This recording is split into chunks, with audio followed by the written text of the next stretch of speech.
Hi, everybody. Welcome to Chat and Craft with Lorraine. I'm Lorraine Tierney, and I'm an independent Stampin' Up! Demonstrator from Warner, New Hampshire. And you can find me online at Chat and Craft with Lorraine.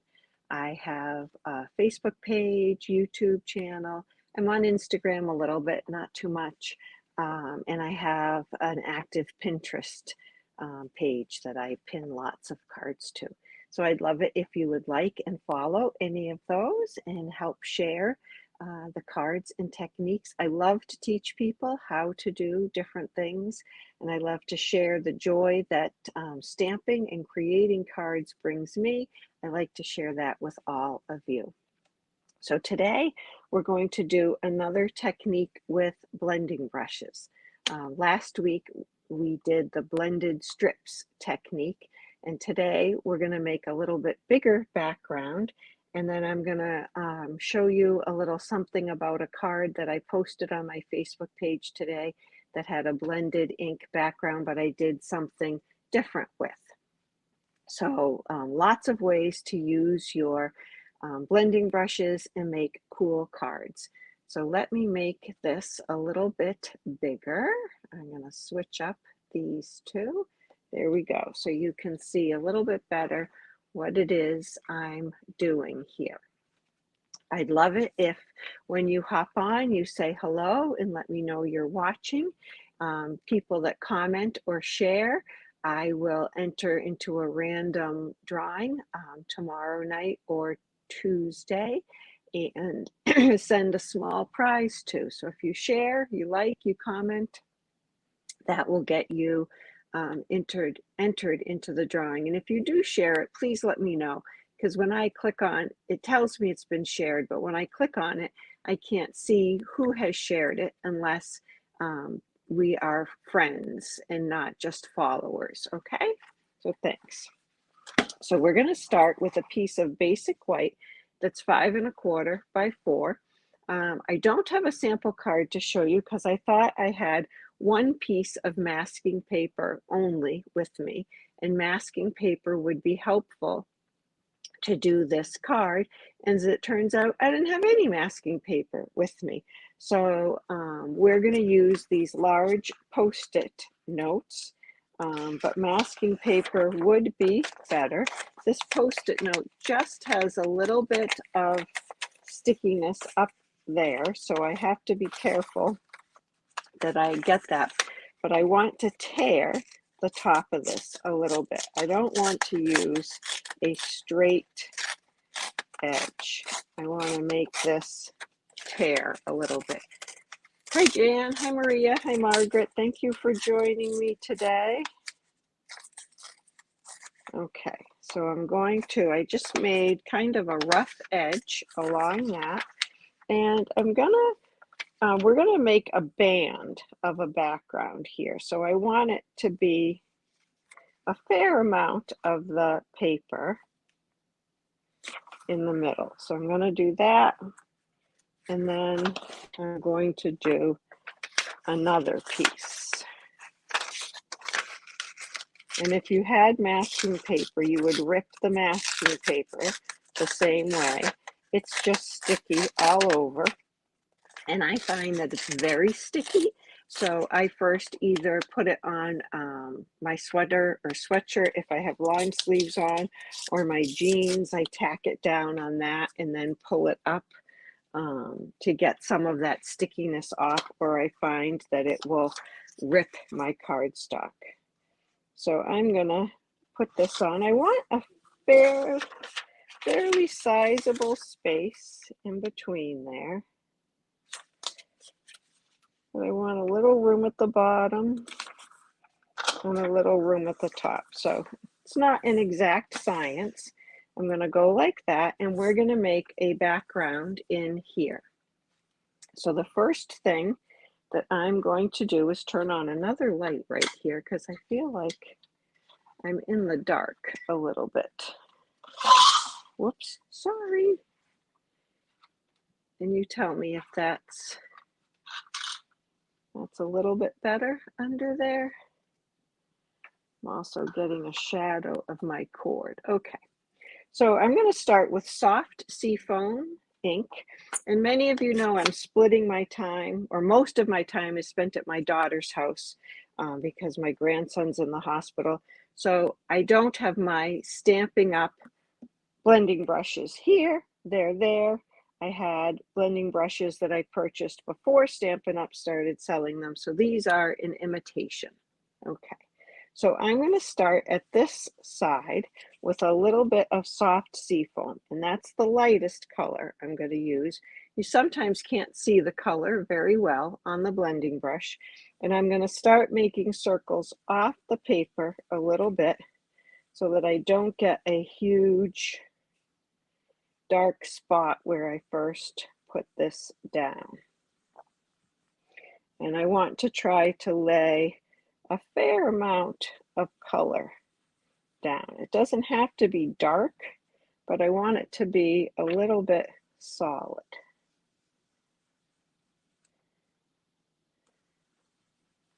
Okay, so we can always come back and add more. My next color is going to be Coastal Cabana.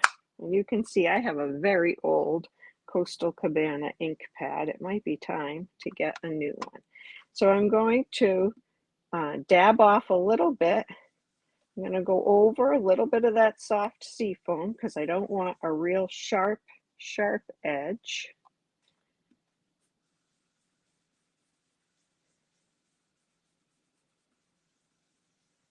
Just kind of want to blend it together.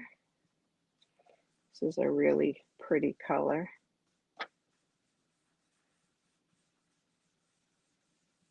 And I don't want it to look too much totally broken into thirds. I want it to be a little more random. So I'm going to go at an angle a little bit. I'm just going to close this one because I'm afraid I will get mixed up. And then the last color that we're going to use is Lost Lagoon. And I think that is one of my favorites. I know I liked it when it was around before, but I'm really liking it back again. So I'm going to do some Lost Lagoon. And this is a newer ink pad. You can tell it's juicier. The color is going down much quicker and easier. Okay, so I think that's pretty good. I'm not going to pick my paper up yet because I'll never get it back down in the same place. We're going to go ahead and do some stamping. I don't know why I closed those up. So we're going to do some stamping. And I'm going to start with the darkest color, the Lost Lagoon. And today I'm using the Layering Leaves stamp set. It has great leaves. It has some spotted little dots that I love. And I love the font and the sentiments. So this is a great stamp set. It's one of the Million Achiever stamp sets. Rachel Tessman designed this set. So I'm using this one right here that is fairly solid. And I'm going to start with my darkest ink, which is the Lost Lagoon. And I didn't stick that stamp on very well. And I got ink all over the place. So let me just clean that off a little bit. Okay. And I'm going to stamp right off and just put, I'll put a little bit of one more, a leaf on there. If I don't close my ink, I'm so afraid I will put my hand right in it. And I'm going to do a little bit of Coastal Cabana.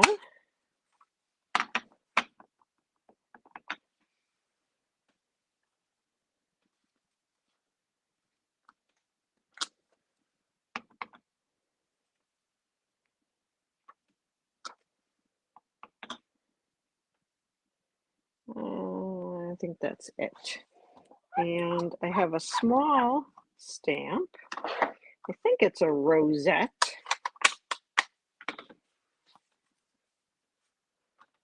Let me show you. It's this one right here. I think it looks like a little rosette.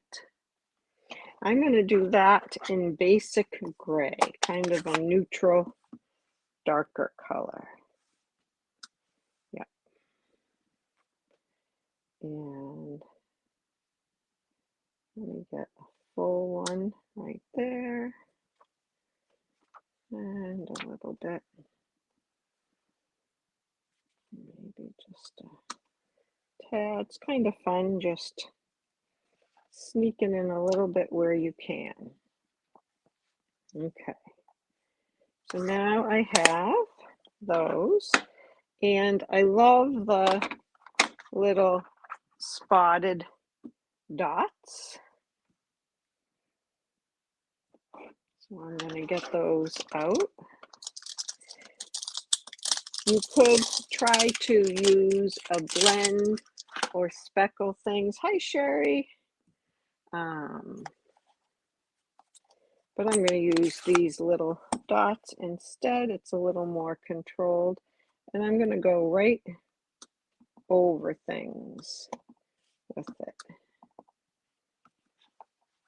There we go. I just have a few of those. So it looks kind of like a mess, but we're going to pull this off.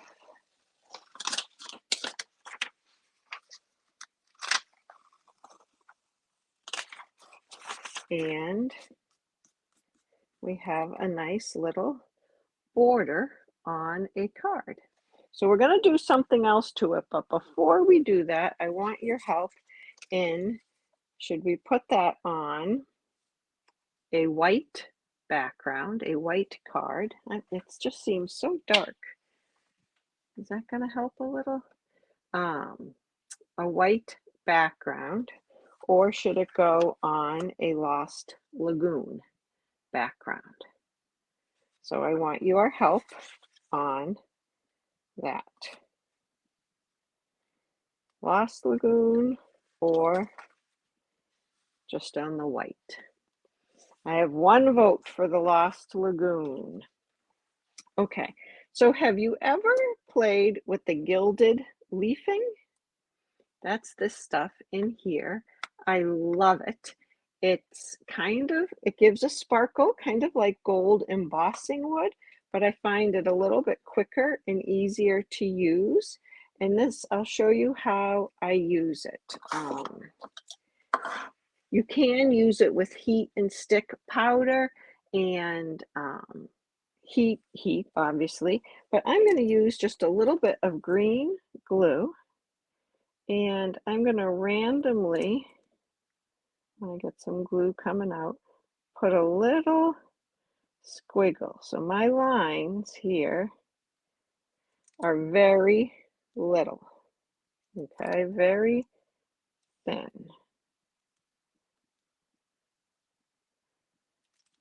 And I can let that get tacky for a second. When this is full and you open it up, it grows huge. I have it in a big shoebox style plastic container, but this one has just a little bit left in it.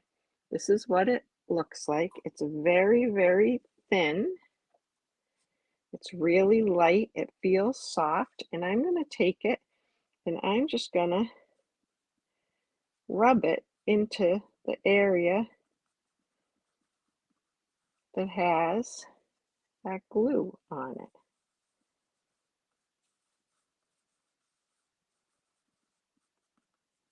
And you can use, I should not have put my little sponge in here because you can see it got totally covered with the gold leafing, but you can use a sponge to help you rub it off. This stuff is going to go everywhere. I'm going to take it off my table for a second and give it a good lick. And got a little bit stuck outside the line, so I'm just using a little eraser to get that off, but that gives it just a little bit of shimmer and shine. I love the way that looks. And you can see it's also given my finger a little shimmer and shine. Okay, so now I want to stamp a sentiment on there. I'm going to stamp hello in, I don't know if I want to use Coastal Cabana or Lost Lagoon. I was going to do Lost Lagoon, but the Coastal Cabana was a recent last minute change. There's the Coastal Cabana. It looks like it's going to be a Lost Lagoon card base. I don't have any votes for the basic white.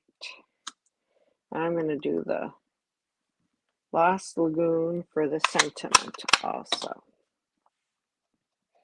Okay, and this is from the Layering Leaves set. This is the Hello Sentiment. I have to come down here just a little bit so that I don't get my head in there. And I'm thinking the sentiment's going to look crooked because of that wavy line above it, but there's my sentiment. Hello. And if I had some little green or little gold bling here, I could put that on. So recently, I guess this will stand pretty good. Okay. I sometimes make my card bases for a landscape card like what people use as a tent card, but on the side, because then it stands much better. But I forgot to do that with this Lost Lagoon card base. Hi, Sue. So that is the blended background that we made. Isn't that pretty with the gold on it? I love that stuff.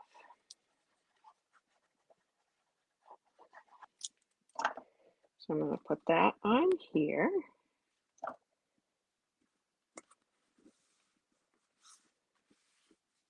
And there you go. That's a pretty basic one layer card, but it has a lot of texture and a lot of wow to it, I think.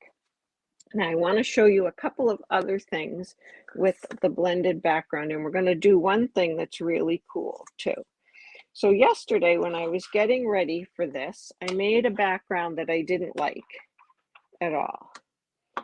And I used the Rays of Light stamp set on the background and did other things, and I didn't like it.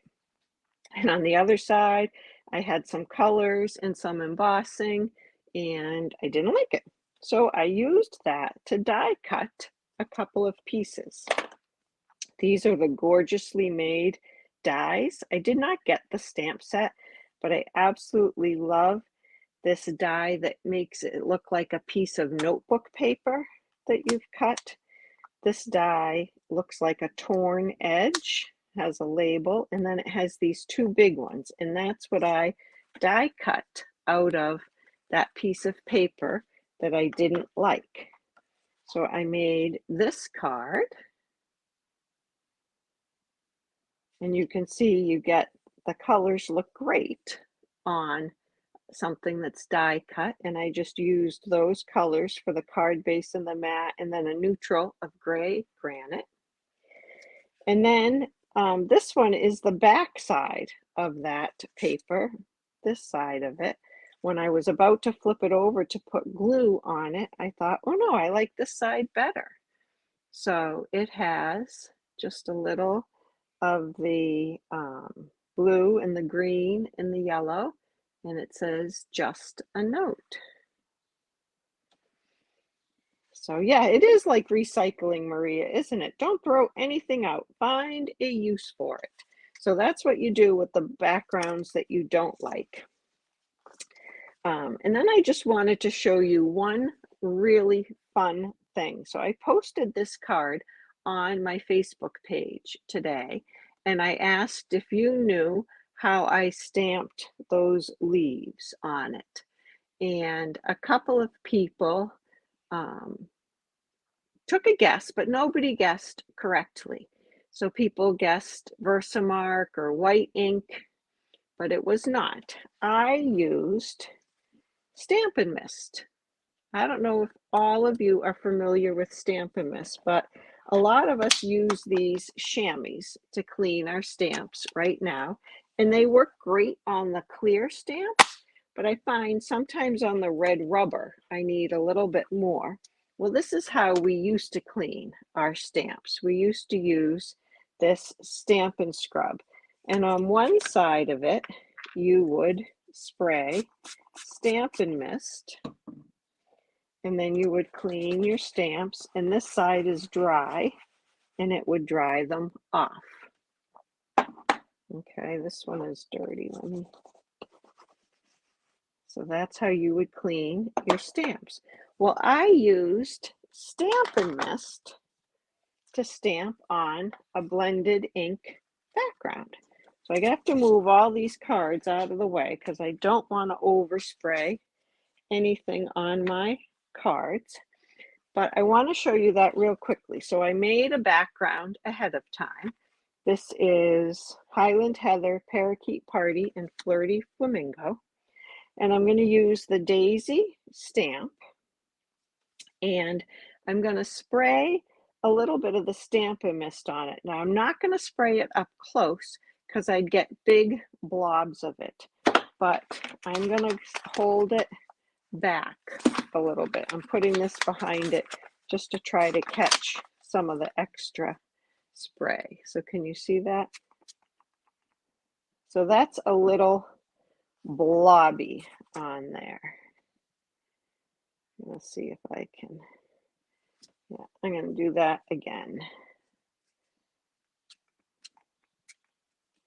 Okay, and I do have a hair on there. Okay. So now I'm going to take that, it's got the Stampin' Mist on it, and I'm going to stamp it on my blended background. And it's going to lift some ink on there for me. It might take a minute. Sometimes you can dab it too.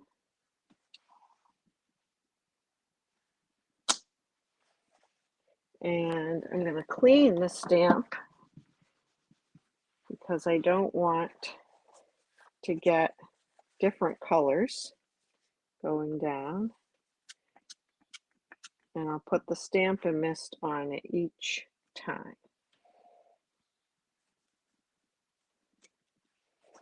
There you go. So you can see it's lifting that ink.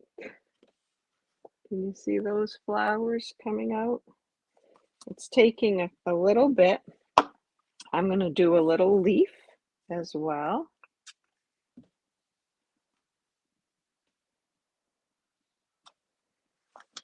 I think you can see that one pretty good. I'll hold that up in a minute. I'm going to do some random, whoops, I've got the block so wet that the stamp is falling off of it. Random leaves. Can you see the flowers coming out on that? It's really hard with this light. I don't know if I hold it up to this camera. Let's see what happens here. I think you can see them better on this light. So the Stampin' Mist lifts the ink, and it as it dries, it will lift a little bit more. That is still kind of wet, but that's how I made that other card, and that's a pretty cool thing. So I just wanted to show you that. So I hope that you will get your blending brushes out. I think a lot of us have them, but don't use them too often. And you can make a blended background and then use your Stampin' Mist to stamp off with it. And this is a red rubber stamp. It might have held that Stamp and Mist better than a photopolymer one. That might be a better way to do it. This is the blended background that we made today, and we masked off the rest of the paper, blended our inks, we stamped, we used some gold, and then this is a blended background that I didn't like, and die cutting those pieces out. So I hope you will try some of these ways to use your blending brushes. You can, to clean your blending brushes, you can just rub until you don't see any ink coming off. I tend to use a microfiber cloth. It gets more ink off than I seem to get rubbing it, and I just rub until I feel like it's not making the cloth too dark. I do wash this in the washing machine with dark clothes like jeans or black things, and it comes pretty clean. So that's how I clean my blending brushes. So have a great day. I hope I've inspired you to make a couple of cards. If you have any questions or there's anything I can do to help you make cards at home, please reach out. If you need a catalog or you don't have a Stampin' Up! Demonstrator, I'd love to be your demonstrator. I'd love to have you join my team. If you'd like to be a happy shopper and get the discount for yourself, or if you'd like to start sharing cards, making cards with other people. So have a great day. I should do that. Have a great day, and I'll see you next week, and I'll be on my social media. Have a good night. Bye-bye.